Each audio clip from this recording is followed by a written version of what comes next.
तो वो high temperature reservoir से हीट लेता है, वो पिछला टायर जो है उसको घुमाता है और उसके कारण दोनों टायर फिर घूमते हैं और वो जो बाइक है या तो पर्टिकुलर ऑटोमोबाइल है वो आगे के डायरेक्शन में। थर्मोडाइनमिक्स टॉपिक का ये बहुत बहुत बहुत इंपॉर्टेंट टॉपिक है थर्मोडाइनमिक्स चैप्टर का। तो हीट इंजन एक्चुअली क्या होता है ना, इसके पहले स्टार्ट करने से पहले मैं दो बात आपको बता दूँ। एक होता है इनपुट और दूसरा होता है आउटपुट। उस पर्टिकुलर इनपुट से कितना आउटपुट हमें मिला है वो हमें देखना है। ये बहुत इंपॉर्टेंट चीज़ है। बहुत सिंपल सी टर्मिनोलॉजी है, इनपुट और ये है आउटपुट। ओके, तो इसमें ऐसे दो टेम्परेचर रिजर्वायर होते हैं। ये है हमारा मेन हीट इंजन। ये मैं स्कीमेटिक डायग्राम बना रहा हूँ। ओके, तो ये जो दो रेक्टेंगुलर डब्बे दिख रहे हैं आपको, ट्रायंगल नहीं रेक्टेंगुलर डब्बे जो दिख रहे हैं वो टेम्परेचर रिजर्वायर है। क्या है? Temperature reservoir. तो ये है हाई टेम्परेचर रिजर्वायर और ये है लो टेम्परेचर रिजर्वायर। पूरा लिखना है तो लिख देते हैं, this is high temperature reservoir and this is low temperature reservoir। ठीक है ना?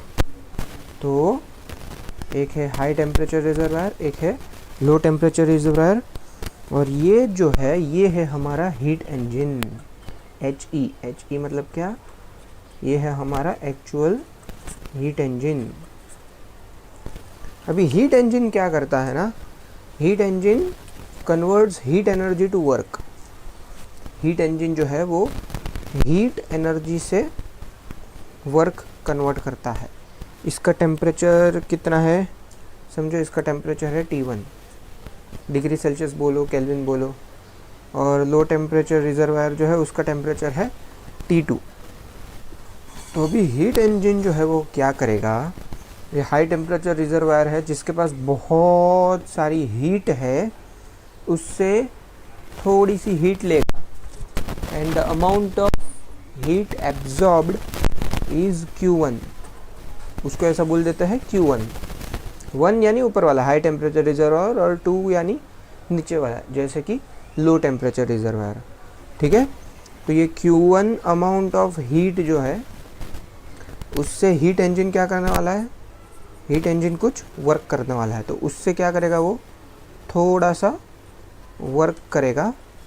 लेकिन समझो ये 100 रुपये है, तो ये वर्क जो है वो 100 रुपये का नहीं हो सकता, वो 60 रुपये का हो सकता है, 65 का हो सकता है, 70 का हो सकता है। तो बाकी के जो बचे हुए पैसे हैं वो यहाँ पे ट्रांसफ़र करने पड़ेंगे। उसको बोलते हैं Q2 and this is amount of heat emitted to the low temperature reservoir by heat engine. और यही है सेकेंड लॉ ऑफ थर्मोडाइनमिक्स कि आप हीट को वर्क में कंप्लीटली कन्वर्ट नहीं कर सकते। Heat cannot be converted completely into work. Heat cannot be converted into 100% of work, and actually this statement is nothing but the second law of thermodynamics. तो यहाँ पर क्या कर सकते हैं हम, according to law of conservation of energy, conservation of energy। जैसे मैंने बोला कि 100 रुपये आए तो 100 रुपये दो भाग में विभाजित हो जाएंगे। This 100 rupee will get split into 2 parts. तो first is Q1 and that will get splitted into 2 part as W plus Q2। This is very important statement. Okay, this part is very important, you must know this। Q1 is equals to W plus Q2 where W क्या है, W is amount of work that we are doing। What is W? W is amount of work that we are doing। Q1 क्या है, heat absorbed। Q1 क्या है, heat absorbed। मैं उस particular symbol के सामने ही लिख रहा हूँ। और Q2 क्या है, heat released। या तो heat emitted to the low temperature reservoir. तो अभी शायद आपको समझ में आ गया होगा कि हीट इंजन एक डब्बा है जो हाई टेम्परेचर रिजर्वायर से Q1 हीट लेता है, उससे कुछ W अमाउंट ऑफ वर्क करता है और बाकी का Q2 अमाउंट ऑफ हीट बाहर फेंक देता है। आप एक बाइक अज्यूम करो, हीरो होंडा बाइक अज्यूम करो, पल्सर अज्यूम करो, बुलेट, जो भी आपको पसंद हो, KTM, जो भी बाइक आपको पसंद हो वो अज्यूम करो। और उसके अंदर एक इंजन होता है, इंजन, और उसके अंदर पेट्रोल है या तो कोई भी डीजल व्हीकल है, पेट्रोल व्हीकल है, तो उसके अंदर पेट्रोल और डीजल जो है वो इंजन में वो पेट्रोल डीजल फ्यूल जो है वो जलाने का काम करता है। तो वो जब जलता है तो बहुत बहुत बहुत ज़बरदस्त टेम्परेचर प्रोड्यूस होता है, ठीक है। तो वो हाई टेम्परेचर रिजर्वायर से हीट लेता है, वो पिछला टायर जो है उसको घुमाता है और उसके कारण दोनों टायर फिर घूमते हैं और वो जो बाइक है या तो पर्टिकुलर ऑटोमोबाइल है वो आगे के डायरेक्शन में मूव करती है। लेकिन ये एक हीट रिलीज़ कहाँ पे करे तो सराउंडिंग में रिलीज़ करते हैं। आपने देखा होगा बाइक में साइलेंसर होता है, तो उधर से बहुत बहुत बहुत सारी हीट कंटिन्यूसली रिलीज़ होती है, दैट इज़ Q2, ठीक है। और इसलिए वो गर्म होता है। और बाइक के अंदर जो इंजन है वो भी भरपूर गर्म होता है फॉर श्योर। साइलेंसर जितना गर्म होता है उससे कहीं गुना ज़्यादा, कहीं गुना ज़्यादा उसके अंदर का इंजन गर्म होता है, क्योंकि वही है हमारा एक्चुअली हाई टेम्परेचर रिजर्वायर। और वहाँ से वो हीट वही खुद इंजन है ना, तो वो 4 स्ट्रोक इंजन, 2 स्ट्रोक इंजन, ऐसे अलग अलग इंजन होते हैं, कार्नोट इंजन। तो वहाँ पर जब पेट्रोल की बूंद या तो डीजल की बूंद गैस मॉलिक्यूल्स के साथ रिएक्ट करती है तो सब घूमने लगता है। तो ये जो हीट इंजन के बारे में हमने बात की, ये है हाई टेम्परेचर रिजर्वायर जिसका टेम्परेचर है T1, ये है लो टेम्परेचर रिजर्वायर जिसका टेम्परेचर है T2। यहाँ से हीट एब्जॉर्ब कर रहा है हीट इंजन, कितना एब्जॉर्ब किया तो Q1 amount of heat absorb किया, W अमाउंट ऑफ वर्क वो कर रहा है, दिस इज़ आउटपुट। ये वर्क जो हो रहा है, ये वर्क जो कर रहा है, कौन कर रहा है, हीट इंजन कर रहा है, वो हमारा आउटपुट है। और ये जो हीट हमने एब्जॉर्ब किया है ये हमारा इनपुट है, ये हमेशा ध्यान रखना, ठीक है। तो यहाँ से W क्या हो जाएगा, therefore W is equals to Q1 minus Q2। W क्या हो जाएगा, Q1 माइनस Q2 हो जाएगा। आ गई बात समझ में। अभी बात करते हैं एफिशिएंसी की,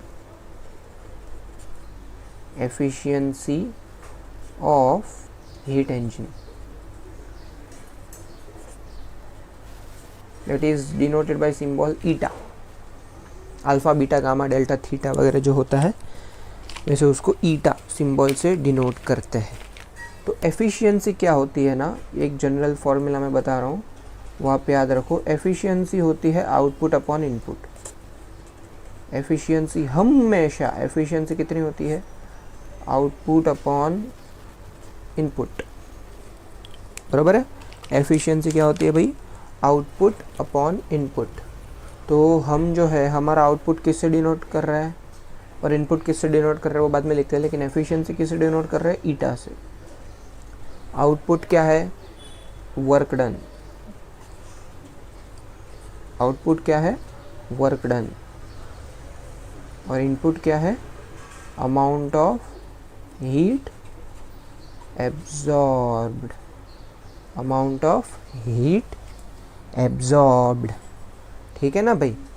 तो एफिशिएंसी है आउटपुट अपॉन इनपुट, जो है work done upon heat absorbed. Work done कितना है W, और हीट कितना एब्जॉर्ब किया है Q1, ओके।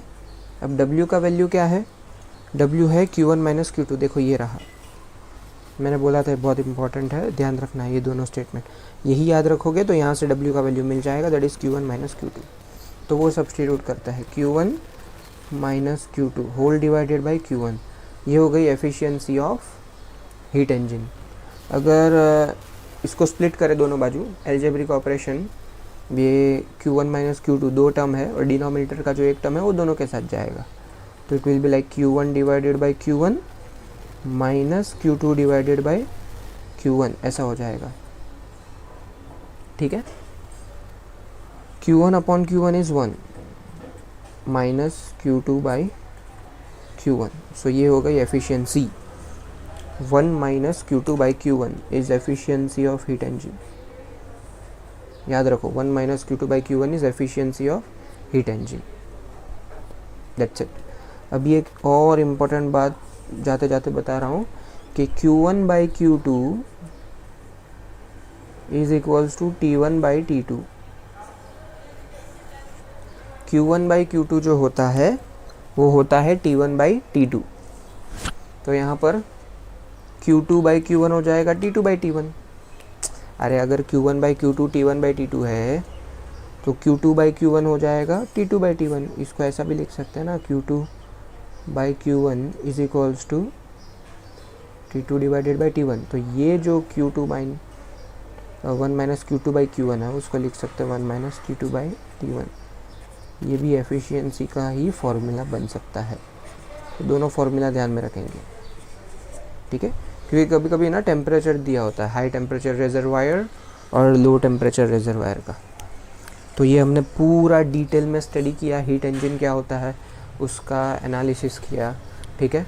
तो आप बिल्कुल इसको बार बार रिवाइज़ करो, ये बहुत इंपॉर्टेंट है एंट्रेंस के लिए भी, थर्मोडायनेमिक्स के न्यूमेरिकल्स के लिए भी। और फ्रेंड्स लोगों के साथ शेयर करते रहो, पढ़ाई करते रहो। बहुत सारे टॉपिक्स है, थर्मोडायनेमिक्स के बहुत सारे अलग वीडियो लेक्चर्स है, रिवाइज करते जाओ। डाउट्स है तो कमेंट्स में ऐड करते जाओ। Will keep on adding the video lectures. तो ऐसे ही मज़ा करते रहिए, नई नई बातें जानते रहिए। आप फिज़िक्स पढ़ते रहिए, मैं फिज़िक्स पढ़ाता रहूँगा, क्योंकि फिज़िक्स हमारा, फिज़िक्स तुम्हारा। नमस्कार।